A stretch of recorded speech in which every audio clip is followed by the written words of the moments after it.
السلام عليكم ورحمة الله وبركاته. عدنا والعود أحمد.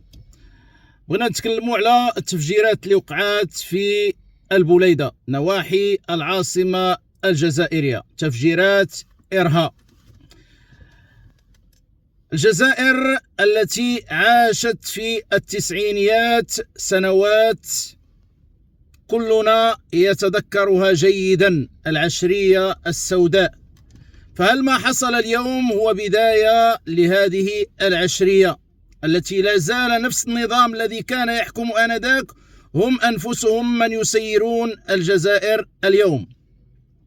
أولا وقبل كل شيء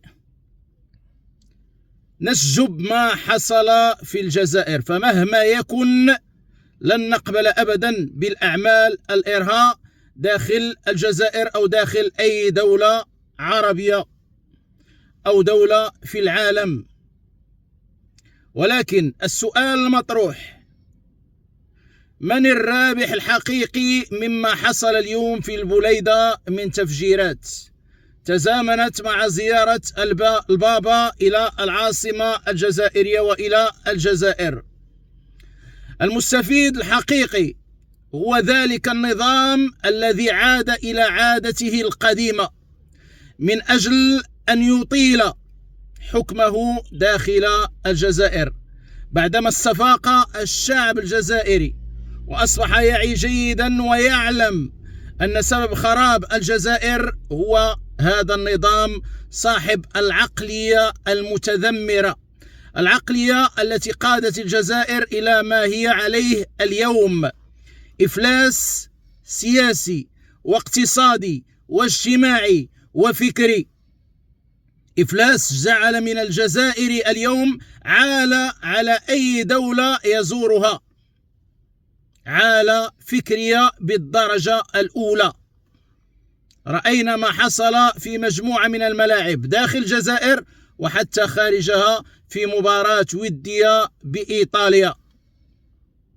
كيف وصل الجزائري اليوم إلى ما وصل إليه لولا هذا النظام، نظام البؤس، نظام الشؤم الذي صرف مليارات الدولة الجزائرية، مليارات الغاز ومليارات البترول في قضية خاسرة، قضية كان من خلالها يحاول أن يقسم دولة جار، فانقلب السحر على الساحر. وكما نعرف جميعا من حفر حفرة لأخيه وقع فيها.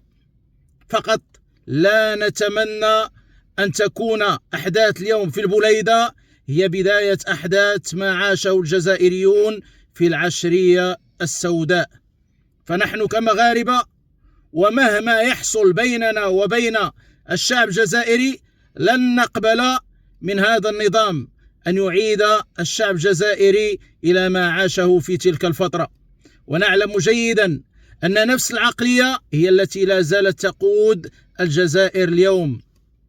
جنرالات تلك الفترة هم أنفسهم من يحركون دواليب الحكم في قصر المرادية. نتمنى من الشعب الجزائري اليوم أن يتأكد أن عدوه الحقيقي وهذا النظام البئيس الذي كما قلت صرف مليارات الدولة الجزائرية ومليارات الشعب الجزائري التي كان بالإمكان أن تصنع من الجزائر دولة رائدة، صرفوها في اللا شيء وأضاعوها. واليوم يحاولون إطالة عمر هذا النظام من خلال صناعة بروباغندا جديدة. تحية لكل من يتابع هذه القناة. نحن كعرب وكمسلمين لن نرضى أبدا بأعمال العنف داخل بلداننا. تحية خالصة.